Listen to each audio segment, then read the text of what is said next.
Hold on, Lex. I'm picking up something. Does that asteroid look unusual to you? I got the alert. What's up? Initial reports are some kind of creature. Hey, True Believers, ENGLENTINE here, and yes, I saw Death of Superman. And, well, of course, we all had the same question because, let's face it, if you're a fan, you've seen the, what was it, late 90s or was it early 2000s? I forget. Anyway, you've seen that version. It's there, it was up, and it was a big story told in a small amount of time, and I believe it did not do justice to it. Now, it wasn't horrible. We still got basics, but it was really like watching the Cliff Note version of the entire Death and Return of Superman. I think that was the problem. They tackled all of it in 80 minutes, and you just can't do that. So how did this one do? That's the big question. I can tell you at least it's 2 hours. At least that much is good for now. But before we get to that, I do want to remind you that the second Gabby Awards is almost here. We're going to have it next Tuesday, the 26th of June at 9 p.m. Eastern Time. So go on over and check out the video, Gabby Awards nominees. Can't miss it. And don't forget to vote. Make sure that your voice for what is the worst comic book of 2018 so far is heard. Don't let other people pick the worst comic books for you. Remember to vote. If anyone's watching this, send help. This monster's killing everyone. 3 Leaguers down and we only just got here. Need backup now. This creature has not been identified and is rumored to have left members of the Justice League wounded or near death. Okay, so here it goes. I'm not going to worry about spoilers. This is the most famous story in all of comic book history, bar none. So at this point, you should have read it.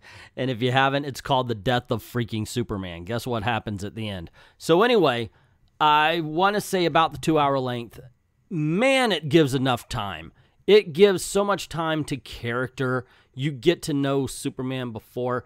He's still wearing that 52 outfit right now. I'm hoping this is a good chance for them to kind of go on into the rebirth era. Superman, bring back the trunks, the whole 9 yards. Otherwise, it's pretty good. It's decent. The design, of course, I don't hate it. It's just I prefer classic Superman. And I love the fact that we get to know Superman and his relations to everybody around him before Doomsday makes an appearance. That being said, it also kind of slows down. Like you have an action scene at the beginning, and then it really does take its time to get to Doomsday. So I think if you're like a big action file, it's going to feel slow in between while they're setting up all of the characters. I did feel it a little bit, but once Doomsday hits, holy shit.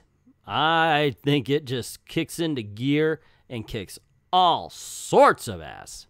And we'll, of course, talk about how that ass-kicking goes. And overall, all of the characterization that they're doing is pretty on point. And I did like the fact that Black Lightning plays Steel. Cress Williams is doing the voice of Steel, which you see a whole bunch of subplots brought up that have no payoff unless you realize there's going to be sequels. There's one thing I can't stand. It's a bully. We need you, Clark. Don't hold back, or he'll kill everyone.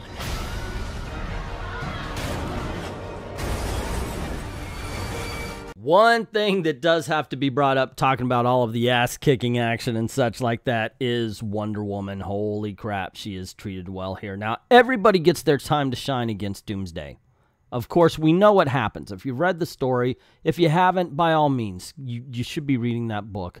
And not just that, to me, it's a 3-part story. A lot of times they skip over death of, or was it, Funeral for a Friend. But I think that's very important to the story because it tells you what the world is like without a Superman. So we do get to see all of them step up to Doomsday. Of course, Doomsday takes them out. That's why Superman's one-on-one against Doomsday. Batman even gets his chance, but he realizes way soon he's outclassed, so it's a whole bunch of just trying to stay alive. But it's when Wonder Woman stands up in front of him, and you just see it's like, oh, I can't wait to see this, but I know she's going to get her ass whipped. And holy crap, it was so cool. It was just good to see her represent. And like I said before, I mean, Wonder Woman puts up a great fight, and it's well animated. Man, the action is so well animated in this movie. The one that, however, I thought really kind of hit me, other than Wonder Woman, was Martian Manhunter. Now, at first, I was like, I hope they don't treat him like a punching bag, like a brute, like they did with Guy Gardner. You know, he's got this ring that can fire at a distance, and he runs up to fight him with his fists. But thankfully, they displayed all of his powers.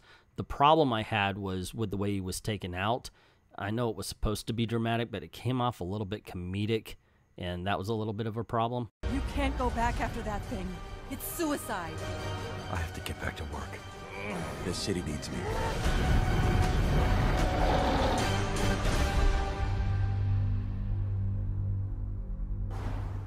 You think it might kill Superman? It would save me a lot of trouble. So how's the voice cast? Well, basically they got the Justice League back together again. Everybody who did it in Justice League War and all that kind of stuff, they're back. I mean, yeah, we've got Nathan Fillion as Green Lantern, and man, he just proves that he should have been Green Lantern all along. Rosario Dawson kicks ass as Wonder Woman. Jerry O'Connell is Superman again. So everybody's back in their old roles, except for, what's his name? Rainn Wilson from The Office. He played Dwight, is Lex Luthor in this, and managed to do quite a good job. It's a little bit of a higher voice than we're used to, especially those who are fans of Clancy Brown from the Justice League cartoon. But in the end, it really doesn't take anything away from the performances. It doesn't really take anything away from, you know, from who Lex Luthor is. When he gets into the, well, I'm not going to spoil anything else. I'm just going to say he's got his moments too, ladies and gentlemen. That's all I'm saying. There's a moment where Lex Luthor realizes that he could step up and show that humans are as powerful as any of the aliens, and he's pissed off that there's another alien coming down to usurp him, basically, you know, because he kind of sees himself above the rest of the world, and he steps up. He's a mention this, so you know, I got to give him credit for making Lex Luthor that good of a character. And that's one thing I've really got to say I loved about this film. They did pay attention to the side characters. There is a story beyond the Doomsday fight, which is what this movie has above and beyond the first time they released this, the first time they tried this story, because that was all about the action. Okay, let's do the fight. Now let's bring in the other Superman and we'll have that fight. This is about character. And when you have good characters, you actually care about what happens to them during the action. That's a lesson that even DC Comics has been dropping the ball on. I mean, you know, the last few movies have been okay at best. I like the last Suicide Squad movie. That was good, but it wasn't great. The ones before it also, it just seems like Gotham by Gaslight really kind of, it just rested on its premise rather than trying to make it as intriguing as it should have been, and the Harley Quinn and Batman was just a miss.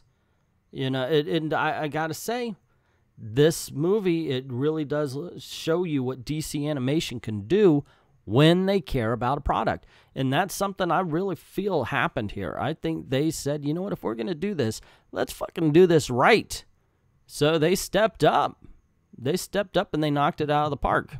You know, I mean, I think they really did a service to this story. Mind you, it is a faithful interpretation. It really is. It's a faithful adaptation, but it's as faithful as it can be while updating the story to modern times. Like the original story had the B-list, the funny Justice League, instead of, you know, these are the A-list heroes. So they had to adjust. So I would say this is a very faithful adaptation as far as being a spiritual adaptation rather than a direct adaptation. You know, we're not going to get the Blue Beetle getting his ass whipped in this one, obviously. Anyway, those are my opinions. What about you? Have you gotten a chance to see this? Did you like it? Did you hate it? What's up? You know, I want to hear your opinions on this because, yeah, I was really blown away by it. I really do appreciate it. Now, granted, there are subplots that were brought up that are not going to be addressed in this film because, I mean, it's obvious they're setting up for a sequel. And that is a flaw of the film, but if you know the sequel's coming, it's going to, it's not a big flaw. Anyway, let me know what you think in the comments below. Also, if you like this video, you want to see more, click like, share, subscribe, and hit that notification bell so you don't miss anything. Cool things happen around here. Also, this is the way we're trying to make a living, so if you don't mind helping out the channel, go on over to Patreon. Drop $1 in the till. Helps keep the lights on. Helps keep making videos for you. I'd like to thank everybody who's already done that, and to everyone, all of the true believers, thank you very, very much for watching.